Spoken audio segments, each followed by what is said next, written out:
আসসালামু আলাইকুম, hello viewers, welcome back to my channel Farzana's recipe house.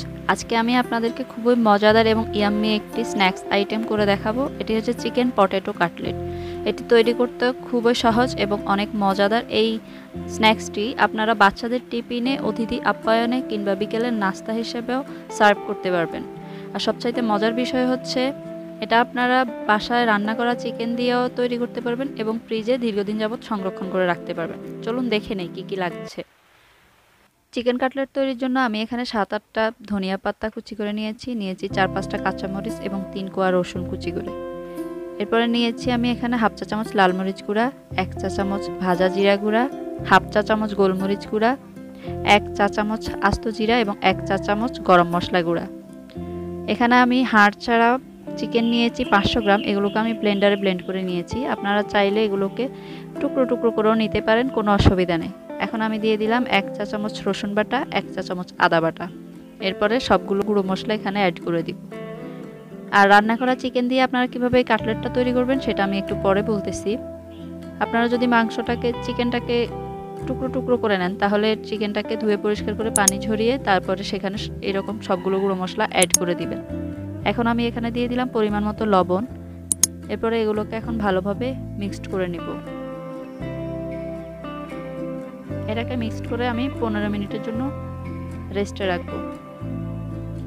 এখন আমি এখানে অ্যাড করব 1 চা চামচ টমেটো সস। এটা আমার বাসায় তৈরি, আপনারা চাইলে বাজারের টমেটো সসটা বা টমেটো কেচাপ ইউজ করতে পারেন। এগুলোকে ভালোভাবে মিশিয়ে রেখে দেব 15 মিনিটের জন্য। ফিরে আসলাম 15 মিনিট পর। এখন আমি একটি প্যানে 2 টেবিল চামচ তেল দিয়ে দিচ্ছি।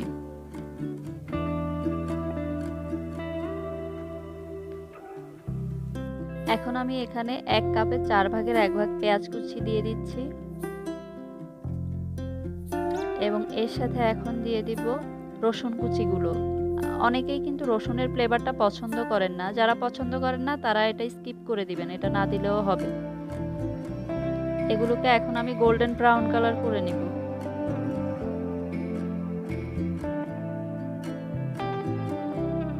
হয়ে গেছে গোল্ডেন ব্রাউন কালার। এখন আমি এখানে যে মাংসের কিমাটা অ্যাড করব। এগুলোকে এভাবে কিছুক্ষণ তেলের মধ্যে ভেজে নেব। এভাবে নেড়ে ছেড়ে উল্টিয়ে পাল্টিয়ে এগুলো যখন একটা কালার চলে আসবে, দেখতেই পাচ্ছেন এগুলোর মধ্যে একটা ভাজা কালার চলে আসছে। এখন আমি এখানে ঢাকনা দিয়ে দিব 10 মিনিটের জন্য। 10 মিনিটে এই মাংসটা থেকে পানি বের হবে এবং ওই পানির মধ্যে মাংসটা সেদ্ধ হয়ে যাবে। ফিরে আসলাম 10 মিনিট পর।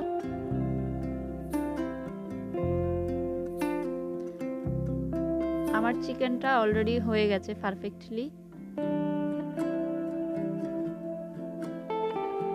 এখন আমি এখানে অ্যাড করব ম্যাশ করে রাখা আলুগুলোকে আমি আগে আলাদা করে সেদ্ধ করে চামড়াগুলো ছিলে এগুলোকে ম্যাশ করে নিয়েছি। যেহেতু আমি আলুতে আগে কোনো লবণ দেই নাই, সেজন্য এখন আমি এখানে আরও কিছু লবণ অ্যাড করে দিলাম পরিমাণ মতো। এখন দিয়ে দিচ্ছি আস্ত জিরাগুলো এবং 1 টেবিল চামচ পেঁয়াজ কুচি।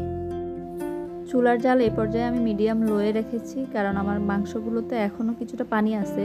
মাংসটাকে একেবারে ড্রাই করে নিতে হবে, আর ততক্ষণে পেঁয়াজটা একটু ভাজা ভাজা হবে। হয়ে গেছে, এখন আমি এগুলোকে নামিয়ে রাখবো। এগুলো ঠান্ডা হতে হতে আমি বাকি উপকরণগুলো রেডি করে। এখানে আমি 2টো ডিম নিয়েছি, এগুলোকে এখন ভালোভাবে ফেটিয়ে নিব।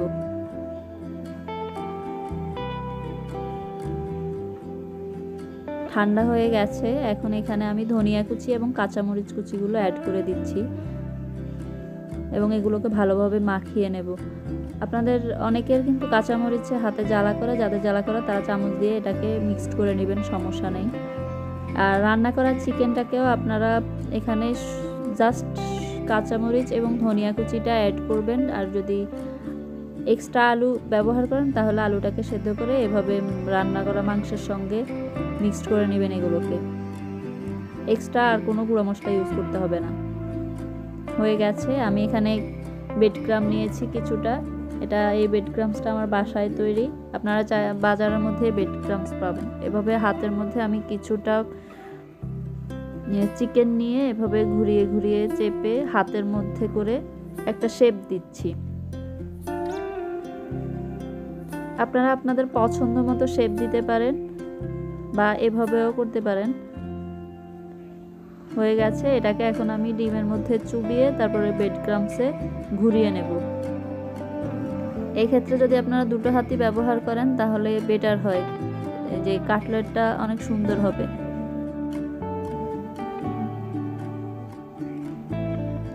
হয়ে গেছে, আপনাদের জন্য আমি আরও একটা শেপ করে দেখাচ্ছি। আপনারা আপনাদের পছন্দ মতো শেপও করতে পারেন বা এই শেপগুলো যদি আপনাদের ভালো লাগে তাহলে এভাবেও করতে পারেন।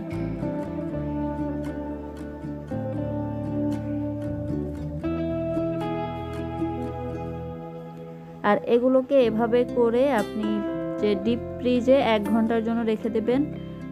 এরপরে বের করে ডিপ ফ্রিজ থেকে একটা এয়ারটাইট বক্সে রেখে দিতে পারবেন 1 মাসের মতো। অবশ্যই ফ্রিজারে রাখতে হবে।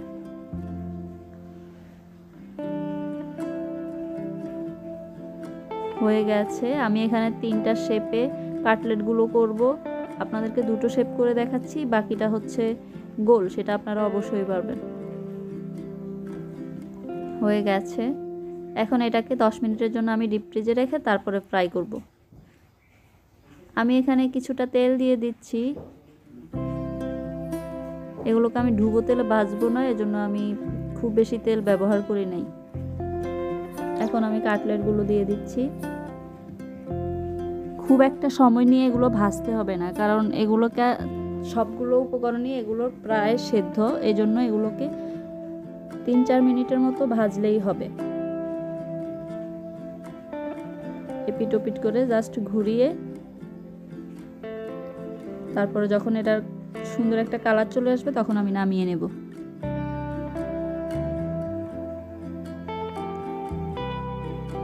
হয়ে গেছে, এটা নামানোর পর আরও সুন্দর একটা কালার হবে এটার।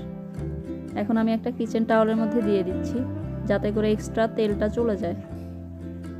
দেখতেই পাচ্ছেন হয়ে গেছে মজাদার, ইয়াম্মি এবং ক্রিস্পি একটি স্ন্যাক্স চিকেন পটেটো কাটলেট। বাসায় অবশ্যই ট্রাই করবেন। আশা করছি আজকে আমার এই রেসিপিটি আপনাদের অনেক ভালো লেগেছে।